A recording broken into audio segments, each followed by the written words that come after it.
Hey everybody, I'm Penguin. I'm the chef. And welcome to our kitchen. Today we're doing a little bit of something different. We're doing a collaboration with Appalachian-Blue Ridge and Shenandoah Valley Living's channel. I had asked them to join in because a couple of weeks ago, I got a message in our comment section from Mama Dee from Sara Jane's Journeys channel. Mama Dee had asked me if we ever do Swiss steak or beef stew, which me and the chef have done both, and I thought, you know what? Me and the chef don't need to make both, so why don't I ask our family and our friends over at Appalachian-Blue Ridge if they would like to join in and make one. And she graciously accepted. So she chose to make the beef stew. I'm making the Swiss steak, she's doing the beef stew. So that way Mama Dee and the rest of you get to see the recipe for both and how we make our versions of each. Now, traditionally Swiss steak is just completely tomato based, and that's it. And pretty much we're sticking to that. We're sticking to the traditional tomatoes and onions. That's about all you're going to find in an old-fashioned traditional Swiss steak. Now there's a little bit of discrepancy that I see sometimes, and I'll just explain the way I do it and the way I see it. Here on the table I have a little over a pound of round steak. Now you can use chuck steak or you can use round steak or eye of round. It's already not cut very thick. If you can see that, it's pretty thin. It's about not even quite a half an inch, I'd say. A lot of times what I see when some people make Swiss steak is they'll pound it out. And when they do, they're pounding it out using this side. I don't do that, and I have never done that, because to me when I do this, I'm not making Swiss steak, I'm making chopped steak. So I don't do that. If my meat is thicker than I would like for it to be, then I will pound it out using the flat side. However, since this is no thicker than it is, I'm not going to be pounding it out at all. I just brought this out because I wanted to show you. Now obviously we only have a little over a pound because it's just me and the chef. If you have a bigger family, then you're going to want to buy more. My ingredients right here will work for up to 2 pounds of round steak, which is what I would recommend using for the Swiss steak. You can use other cuts, but I recommend round steak. Okay. So what you're going to need to make it my way, and I do change it up a little bit. I kind of call this a succotash Swiss steak, because at the end different succotash. Because at the end of this, I do add a drained can of corn and a drained can of green beans. You do not have to do that. You can totally leave that out and not add it in at all, and just stick with the traditional Swiss steak. So what you're going to need for this is you're going to need your round steak. I recommend 1.5 to 2 pounds of round steak. You're going to need a couple of medium onions. You're going to need some flour, some salt, some pepper, a 28-ounce can of whole tomatoes, which we're going to chop them up. You can use crushed tomatoes. I like to use the whole tomatoes because when I chop them up, I control how fine they get. You're going to need a little bit of Worcestershire sauce. You're going to need a small can of tomato paste. This is a 6-ounce can. And I'm also going to be using a can of whole kernel corn, which is a 15.25-ounce can, and I will drain that. And a 14.5-ounce can of cut green beans, which I will also drain. Like I said, you can totally omit the green beans and corn if you don't want it in yours. You can even add a can of drained peas if you'd like. Or you can keep it traditional and not add any other vegetables at all. Okay, so the first thing I'm going to do is I am going to cut, onion on the roll. First thing I'm going to do is I'm going to cut my Swiss steak, or my round steak, and I'm going to cut it into about 6 pieces. So I have already washed my hands. My hands are good and clean. I took this out of the freezer a little late, so it's still a little bit frozen, but it's not going to hurt anything because we're going to be simmering this for a while anyway. So I'm just gonna take this out and set it on my cutting board. And we're just gonna cut this up into about 3 pieces of each piece of round steak. And again, you can see a lot of times you can buy round steak at this thickness already, and this is perfect for Swiss steak. If you get it thicker, then go ahead and pound it out. If you choose to pound it out using the tenderizing side, then go ahead if you like it that way. Like I said, to me, it just changes it from Swiss steak to chopped steak. So this one also, I'm just going to cut into 3 pieces. All right. Now, I'm going to wash my hands real quick. I'll be right back. Okay, I'm back now. And before I get to dredging my beef and that, I'm going to go ahead and cut up my onions. Again. Remember that family that used to live next door to us? That they could eat this every night? They moved here from that island. Oh yeah, what were their names? Swiss Steak Family Robinson. Swiss Steak Family Robinson.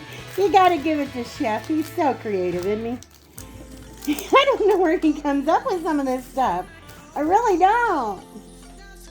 He thinks that I'm like, where do you come up with this stuff at? I was hitting the head with a golf club when I was 8 years old, so I'm not right in the head. He was hitting the head with a golf club. That's no joke. Okay, so let me go ahead and get this other onion peeled too. Choppa, choppa, choppa. So I hope everybody's had a great weekend. I'm not sure exactly when this is going to post.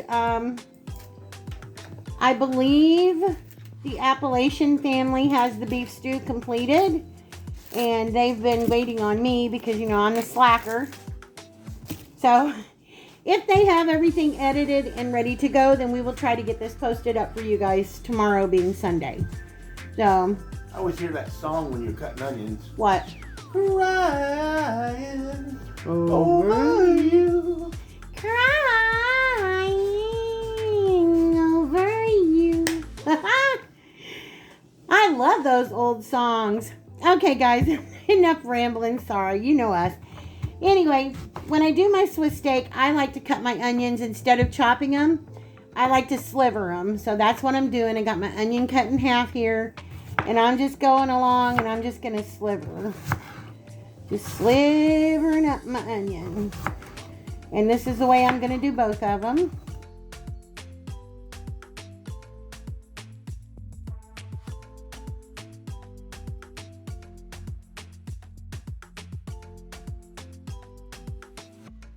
All right.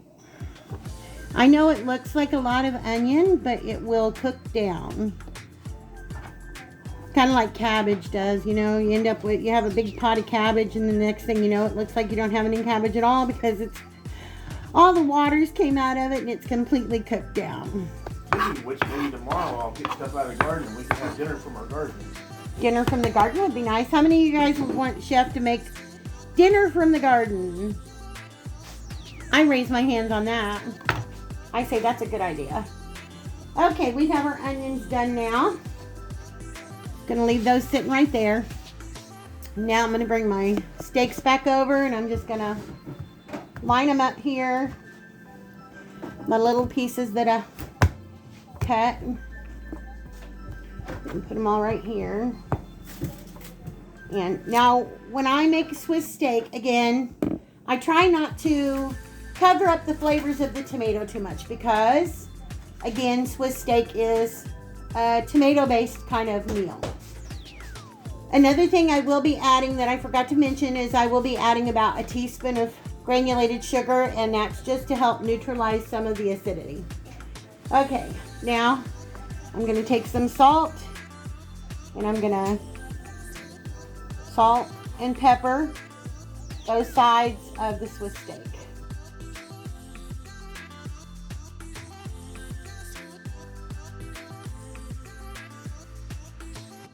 Okay, now what I'm going to do is I'm going to cover this with flour.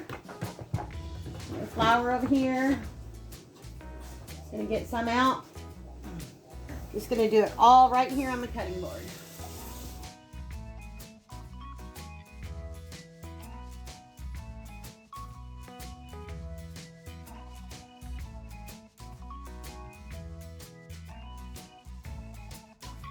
Now I've got about 3 tablespoons of vegetable oil. Well, actually it's an olive oil blend that I have in my skillet.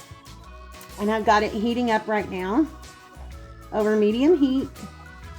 And I'm going to take these over and I'll fit as many as I can fit into my pan. I don't want to overcrowd my pan, but and get these in the pan. I'm going to get them brown. Once I get them brown, I'm going to pull the meat out. After that, if I need to add more oil, I'm going to add more oil, and then we're going to brown up our onions, and I will show you the next step after that. So I'll meet you guys over at the stove. Okay, everybody, I'm back. Our oil is hot, and we're just going to drop our meat right in. See how many pieces I can fit in the pan. I should be able to do all of them. This is a pretty big pan. If you are making more than this, then just do it in a couple of different batches. All right. Now I'm just gonna let this cook for just a couple of minutes on each side, just for it to brown up a little bit. We're just searing that in, and once it browns and I'm ready to flip it over, I'll bring you guys back. Okay, I'm back. It's been a couple of minutes now. We're gonna go ahead and flip over our pieces of meat and let them get to browning on the opposite side. Just a couple of minutes on the other side, and that'll do it. And then, like I said, we're not looking to cook them all the way through. We just want to brown them on both sides. Kind of sear in some of those juices. So I'm going to let that sit there for a couple of minutes, and when it's time to pull them off, we'll be back. Okay, everybody, it's been a couple of minutes. I'm going to go ahead and pull these off now, and I washed my plate, so I'm just going to transfer these back onto my plate for now, so we can move on to the next step. It's really very easy to make Swiss steak. Again, like I always say when we're videotaping, it always seems like it's a lot longer and a lot more difficult, but it's not. Okay. Now I want to make sure that I've got enough oil in here, and if you see my little gibbles down here of the beef, we want to keep that because that is flavor. Yes, it is. So I'm just taking my little wooden spoon and scraping some of that up in there. Now what I'm going to do to this, I'm going to add just a little bit more oil.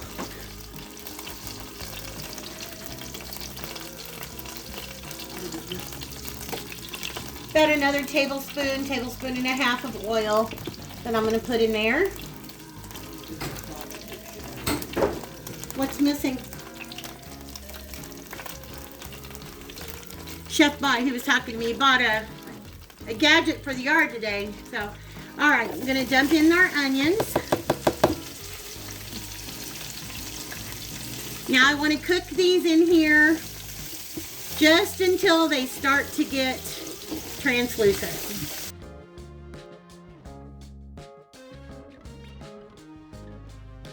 Hey everybody, I'm back now. And our onions, as you can see, they're pretty much translucent. Got all those beef bits all scraped up off the bottom. Now, I still have a little bit of oil left in my pan. If your pan has went dry, then you might want to add another tablespoon of oil or so. What I'm going to do now is I've got a couple of tablespoons of all-purpose flour in here. I'm going to dump this in. And just going to mix it all around. Just cover it, get it all mixed in there. And I'm just going to let this cook for a minute or so, just like this. Just so that we don't have any raw flour taste in our food, because we don't want raw flour taste in our food. The flour is going to help thicken the gravy for your Swiss steaks. Okay everybody, now I have my 28-ounce can of whole tomatoes. It's whole, if you can see this, whole peeled tomatoes. Woo, woo. And I'm going to dump this in, juice and all, right into our onions. And I'm gonna save my can in case I need to get some water. I can rinse the tomato juice out of that can. So what I'm gonna do is I'm just gonna, if I can get my little spoon here, I'm just gonna take my little wooden spoon and I'm just gonna break these tomatoes up a little bit.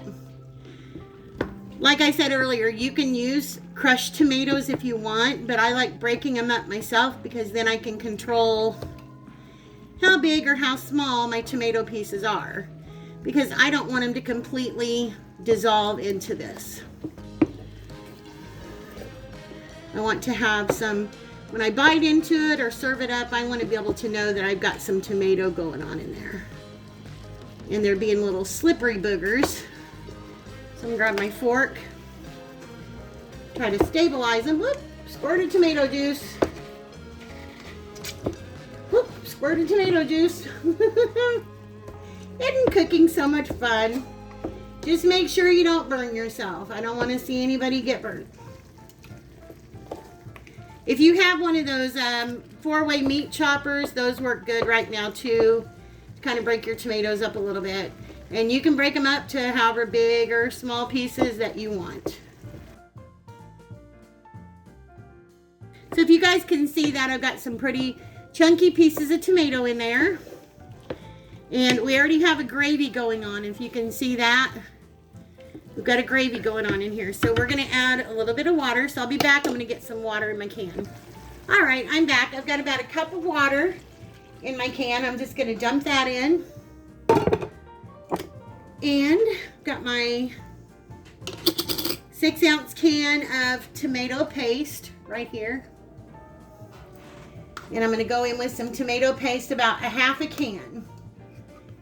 So about 3 ounces of tomato paste in there. Can you do me a favor? Could you grab me the sugar in a teaspoon? I forgot to grab that. Okay, now Worcestershire sauce. I like to add a couple of tablespoons of Worcestershire, Worcestershire sauce, whatever you want to call it. I like to add about a couple of tablespoons of that into here. Just gives it a little extra something, something. Now I'm going to go back and I'm going to add a little bit more pepper. And I'm going to add some more salt, but I'm just going to lightly salt it. Because what you're going to do after a while is you're going to go back in and you're going to taste it, because you want to make sure that it's not too salty, and you'll be able to adjust how much you need. Yes, if you can dump that in, Chef, I would greatly appreciate it. And Chef's putting in my teaspoon of salt, or sugar. Just one? Yeah, just 1 teaspoon's all we need. All right. So we have everything we need in here now. We have about 3 ounces of tomato paste, 1 cup of water, our whole tomatoes that we've chopped up, some salt, some pepper. We're just gonna stir this all together. Okay, now we're gonna take our meat, drop our meat back down in there, and we're just gonna bury that meat inside this tomato gravy. Get it all down in there. Yes, we are.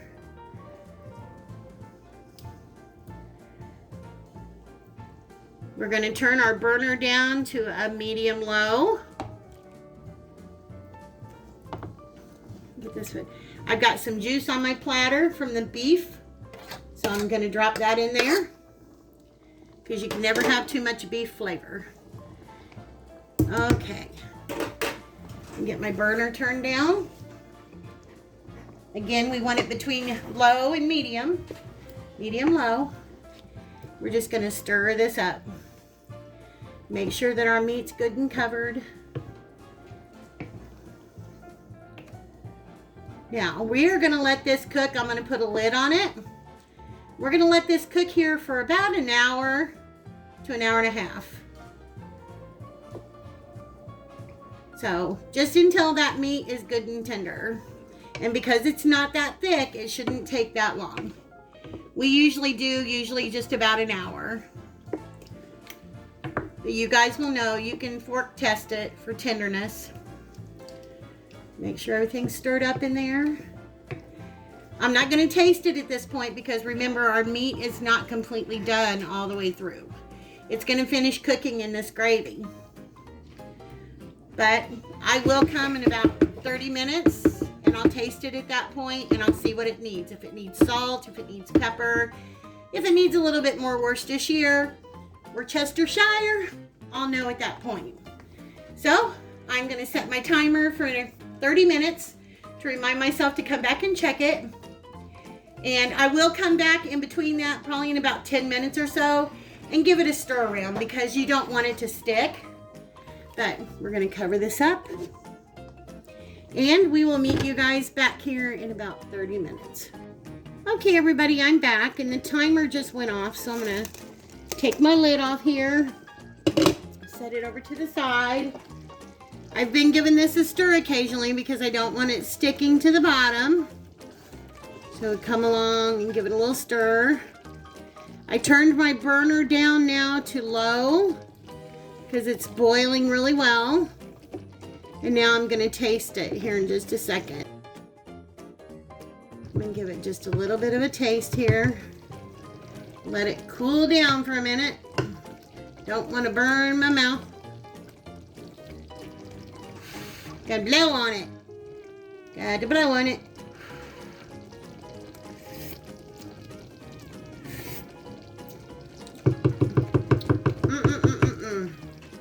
Okay. I do know now that I need to have a little bit of salt. So I'm going to come in and I'm going to put some salt in it. Probably about a teaspoon of salt.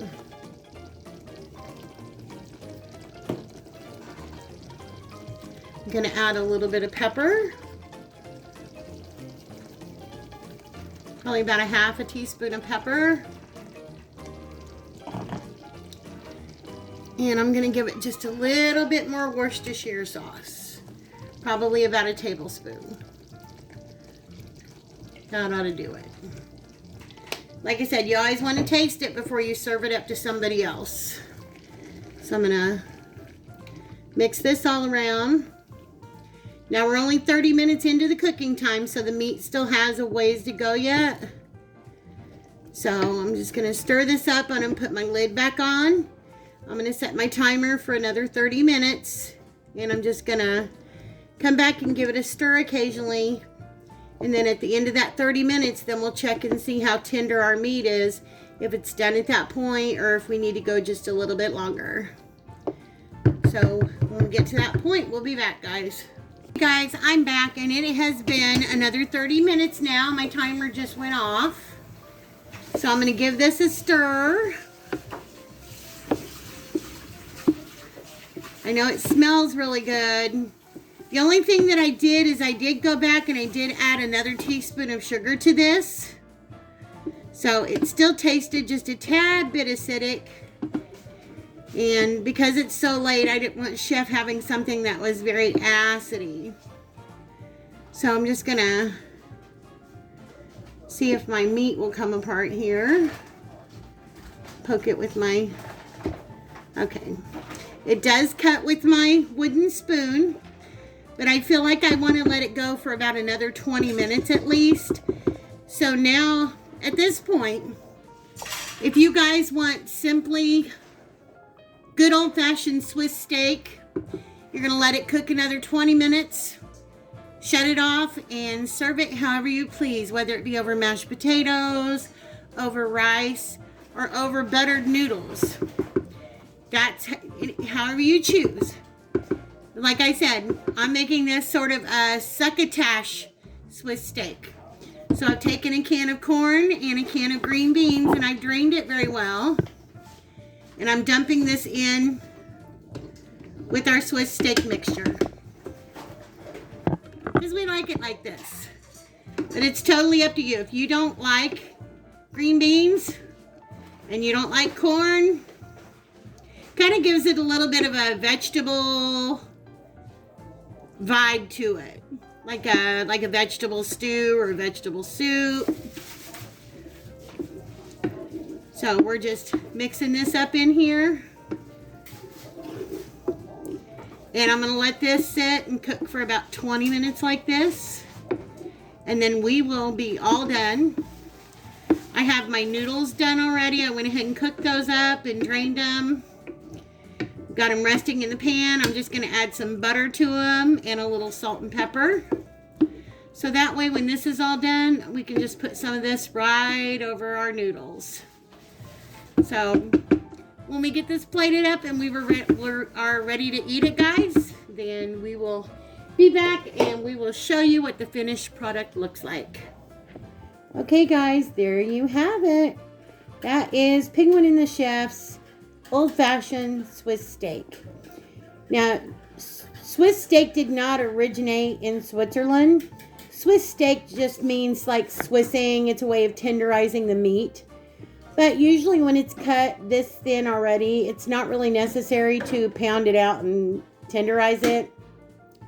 This cooked on the stovetop for an hour and a half, and it is very tender. And like I said, you don't have to add the green beans and corn if you don't want to. It just makes a nice addition and adds a little extra flavor to the Swiss steak. If you like garlic, you can add garlic. Traditionally, it doesn't really have garlic in it. But sometimes you can add garlic or paprika. We always say, make it our way once and then tweak it the way you like it. Make it our way once and tweak it the way you like it. But this is a nice hearty meal. See the chunks of tomato on there. The nice pieces of beef. It's also another good way to get your kids to eat some vegetables. Yeah, like Chef said, it's a good way to get your kids to eat some veggies. So we hope you like this, Mama Dee, if you're watching. Yeah, we hope you like it, Mama Dee. This is our version of old-fashioned Swiss steak. And we were going to try it on camera, but it's actually very late. So I'm going to wrap this up, and this is going to be dinner for tomorrow. So, because you know Penguin, she got a late start. We had to run to town, but this is really good, guys. It's definitely a delicious, hearty meal. You just don't see it served in restaurants anymore. But if you want to fix something simple and easy for your family, this would be it. I'll make sure to leave the recipe in the description box.